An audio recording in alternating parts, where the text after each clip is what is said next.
Yo, what's going on, guys? Welcome back to the channel. Today we're talking about Joe Solecki versus Drakkar. Klose. Joe Solecki is 13-3, 4-1 in his last 5 fights. That one loss is against Jared Gordon, split decision 2 years ago. Basically a pick'em fight, 30 years old, 5'9", with a 70.5-inch reach. Fighting Drakkar Klose, who's 13-2-1, also 4-1. That one loss is none other than Beneil Dariush in a fight that was competitive in the second round up until Drakkar Klose was knocked out. He is 35 years old, which is crazy for a guy that only has 16 fights. This is his 17th. Like, he's number 23 ranked in the world, but you're 35 years old. Like, where do you want to go in this sport? I mean, I don't understand it. 5'9" with a 70-inch reach. Trains out of Fight Ready MMA. I really like Joe Solecki.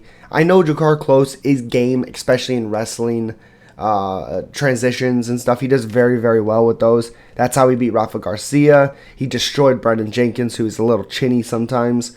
Christos Giagos, that's what he did to him. Lost the first round, came back and won the next 2 rounds. You know, and Drakkar Klose is good with those things. But the thing I like Joe Solecki about is I think he flows a little bit better. He's a little less tight than Drakkar Klose is. And I think Joe Solecki really starts to find that rhythm a little bit. Now 30 years old, you know, a half-inch reach advantage for him. But I just don't see Drakkar Klose finding that rhythm. He's typically pretty good. If you start slowing down, he can wrestle you a little bit, you know. And if he's able to connect and hurt you, he's decent.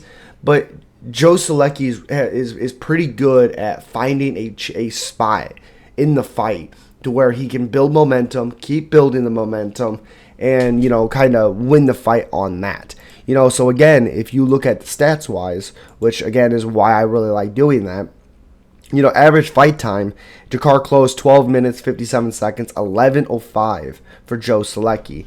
You know, strikes landed per minute is on the Drakkar Klose side at 4.3.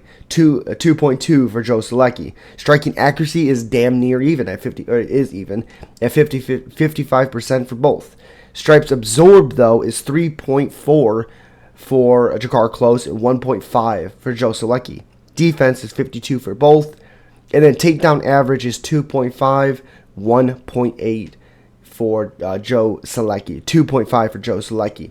Takedown accuracy is 30 for 50 for Joe Solecki. Takedown defense is better on Drakkar Klose at 69%. Submission average is 1.60 for Drakkar Klose. Something that I actually want to look at is how much control time has Joe Solecki been able to get.